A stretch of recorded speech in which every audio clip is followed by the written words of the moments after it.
you're all excited to finally come together today. Welcome to Sisterhood, which is a fundraiser of contemporary arts exhibit proudly put together by Rosehill for our beloved Arts and Sciences building. Thank you so much for spending your afternoon with us. We know it's the eve of Mother's Day, and what a fitting tribute to all of the women in our families, for them to be viewed not only as moms, but also as sisters as well. So as we get this very special celebration started, may I invite our chaplain, the chaplain of PAREF Rosehill, to please guide us with an opening prayer. Universe and giver of all gifts, and help us to appreciate your beauty in nature and to transmit the beauty that you put in nature with the works of our hands. In the name of the Father, and of the Son, and of the Holy Spirit. Amen. I'm so excited. But I'll do that as I also introduce today our esteemed guests who will be helping us cut the ribbon for today's ceremony. My name is Sharon Nonas. I'm a very proud and happy parent of PAREF Rosehill. I have two girls here. Izzy, who is graduating next week, finally. Thank you, teachers. From grade 6, and Adriana, who just finished her first grade in Big School. So we're very, very proud to be part of the Rosehill family. Allow me to introduce as well, I would say they're veteran, I guess, members of the Rosehill family. May I please introduce Mr. and Mrs. Espinelli, and may I ask them to please come forward. They are, of course, the parents of our two Rosehill alumni, Isai, who is from batch 2013, and Kring, who is batch 2018, and a graduating student, Maya. So may I please have you by the ribbon. Of course, we cannot have any activity in PAREF Rosehill without this very energetic, zestful, and super accomplished woman. I always tell her she's my idol because I really don't know how she manages to handle all of the responsibilities that she has in life. She is a very accomplished lawyer, a certified public accountant, I didn't even know that, and a benefactor of a lot of, I would say, there's no right word to say to describe it, but a lot of worthy causes for the family, for children, for education, and of course for our faith. Ladies and gentlemen, please join me in welcoming the chairman of the board of PAREF Rosehill, Attorney Mitch Judan. Attorney Mitch. And of course, seeing as this is a contemporary arts exhibit, right, for PAREF Rosehill, of course, we are very proud to be graced today by a luminary of the arts industry. He is a Filipino painter and sculptor in Angono, Rizal. He gained fame as the forerunner of the art form imaginative figurism. He has a degree in Bachelor of Fine Arts from the University of Santo Tomas, Manila, and he, of course, is the father of modern artist Kay Miranda. Ladies and gentlemen, please join me in welcoming Mr. Nemi Miranda.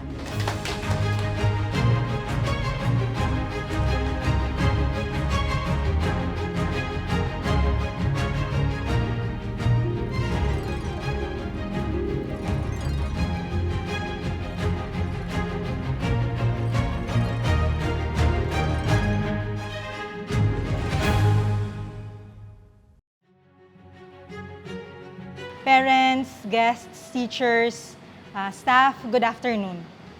So, welcome to the fundraising art exhibition of the sculpture Sisterhood. We are grateful for your coming here today. So this Saturday afternoon when you could have had another thing to do and you chose to be with us, so we are very thankful.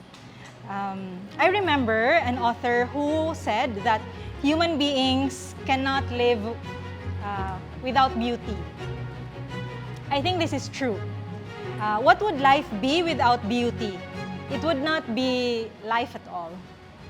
Beauty is everywhere, and human beings are attracted to beauty. As you can see here, so many beautiful paintings. We are created for beauty. And why do we know this? So isn't it true that beautiful things catch us? Our hearts leap when we experience the beauty of a sunset, the orange flowers of a fire tree, the beautiful strumming of a guitar, songs about love, the sound of waves in the seashore, of leaves moving in the wind. This afternoon, we celebrate through the art pieces we have in this room. Sure, we don't die if we don't have sculptures or paintings at home. But we cannot survive, we cannot thrive without beauty. Our hearts will look for it. And many of us will find it in music, in prayer, in food, in books. Many of us, we look for it in sculptures and paintings. I hope you find some of the beauty you are looking for here today. So we have this sculpture with us here. It's a very beautiful piece, and it's called Sisterhood. It is in formed and welded brass sheet, crafted by Ronald Castrillo, and it is painted by Mr. Joel Mahilom, who is a PAREF Rosehill parent, like many of you here. So Sisterhood pays tribute to the bond between sisters, friends, and the joy of learning together. So, but what does it mean? What beauty can our hearts find in this artwork? We find in this sculpture two girls with roses in their hand, and they are together. One of them is older, and the younger one holds 4 balloons. So let me try to explain how this artwork speaks to me and hopefully also to you. I was talking with Miss Brioso a while ago, and she said, actually, each of us can see differently in a sculpture, in a painting. So what I can do here as of now is just to make you see what I see, and hopefully you can also recognize something in your heart that gets touched when looking at this sculpture. So for me, I see here the bond of sisterhood. So I don't know if you have sisters. I have 3 sisters. And looking at the sculpture reminds me of the times I spent with them. So they are grown now, my sisters. 2 of them are married. And we live in different parts of the world. And I remember playing tago-taguan with them, playing cards, chess, jackstone, bahay-bahayan. In May, that's the fiesta month in Bohol. That's where I come from. We would go to our lola's house and spend fiesta there, going from house to house, eating suman or pork humba and dinuguan. And we'd go from our lola's place to our tita's place, and it was such a fun time. And these days, I don't see them that often. But when I do, I am very happy. And we laugh and we tell stories and play with cats and talk about books and watch movies. And I will not exchange for anything else in the world the bond I have with my sisters and siblings. So I want you to find also in this artwork what are the bonds of sisterhood or of siblinghood or of family that you can find here in this artwork that we have. So aside from that, when I look at the sculpture with 2 girls in the PAREF plaid uniform and the balloons with the PAREF colors of gold, red, blue, and green, I see my life in Rosehill as a teacher. Not as a student, because I'm not a student here, but as a teacher. So maybe students can see themselves here, they're being students, but me, I see my life as a teacher in Rosehill. I grew as a person, as a teacher in Rosehill. I can say that for real. I would not have been what I am now if not for Rosehill. And here I discovered the joys of teaching, and I learned more of who I am because of Rosehill. And I realized I would not have it any other way. As an English teacher here in PAREF Rosehill, I discovered more also the beauty of books and the wisdom they hold, since that's what I teach. My students, one of them is here, Kylie, all of them, they enrich my experience as a teacher. I learn from them every day. Here in Rosehill also, I discovered the joys of friendships with my students, my co-teachers and staff, and they have become my sisters too here in this school. And I can say that I love going to work in Rosehill. Walang bola yon, Miss De La Cruz. um, I enjoy being with my students, and talking and eating and laughing with my co-teachers are valuable in themselves. I am deeply grateful. So pumayag ako bench na magsalita because I really am grateful. And now the artist, and I want to give a bit of a short something about the artist who made this beautiful sculpture. So he's not here with us, but the sculptor is Mr. Ronald Castrillo, who has made a name in the country, and he is famous for his ability to turn brass, bronze, steel, iron, and any other metal into beautiful pieces of art. He was born in the 1960s, and he developed his art skills at an early age. So, as with the sculpture he has created showing an older sister holding the hand of the younger sister, so is Mr. Castrillo, who was guided by his father, who was also a sculptor. And he in turn has mentored, Mr. Castrillo has mentored his daughter, who is now a sculptor herself. So, the next artist, hi Joel, who painted the sculpture using acrylic, has a similar story of guidance. Mr. Joel Mahilom, who painted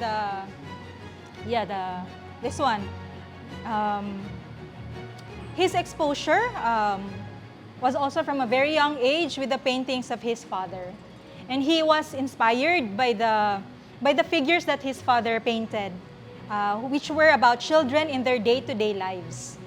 So later on, Mr. Mahilom, if you would see also his other works, would paint children playing, reading, and I think also, as with the sculpture that he painted, which shows the guidance of the older sister to the younger sister, I find it beautiful how the artists themselves experienced guidance from their parents and also being mentored by other mentors along the way.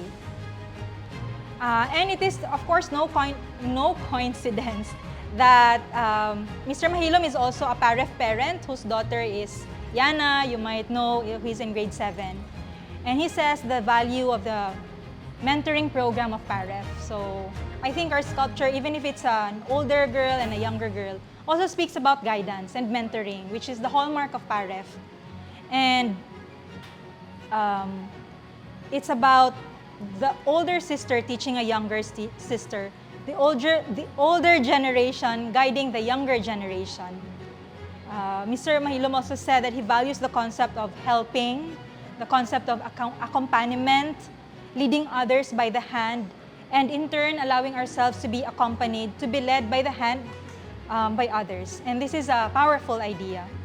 And I think personally, accompaniment is an antidote to many of life's ills.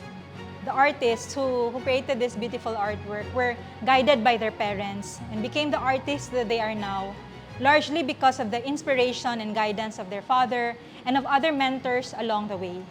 And in a way, it seems natural for them to have created an artwork or a piece that talks about guidance, about being mentored. And of course, mentoring, guidance, is not only a need in PAREF. We see it everywhere, and nor should it be practiced only here. We know the value of being helped, accompanied. It is a universal need. We really need guides. We need mentors. We need friends. We need each other. So thank you for coming today, and we hope you enjoy the rest of the afternoon. Here's to beauty, here's to friendship, here's to sisterhood. Thank you and have a pleasant afternoon.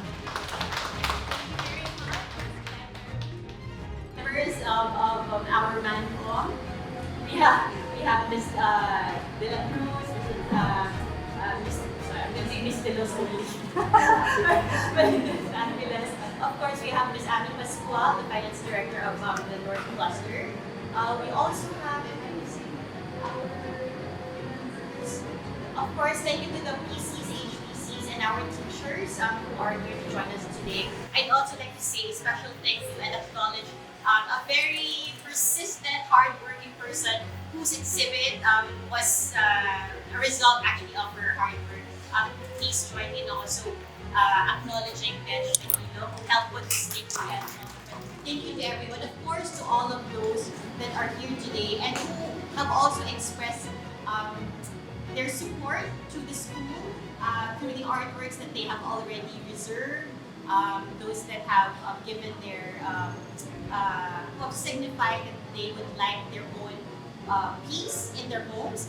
We are still taking, let me do a little bit of sales. We are still taking orders. It is open to anyone in the Philippines. We can ship the piece to you if you would like to add another boy or in Northfield or another girl. The artist is very much willing to customize that for you. So orders are still accepted. We have our Rosehill staff who would be glad to assist you with that. But before that, ladies and gentlemen, we introduced him earlier on as one of our esteemed ribbon cutters. And I'm sure all of us would also like to hear from him today because we are, of course, in the presence of a national artist. Ladies and gentlemen, a few words from our esteemed guest, the artist Lenny Miranda.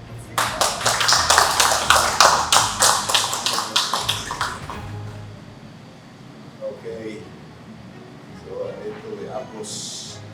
As an artist, I would say art is a way of life, you know, for all of us.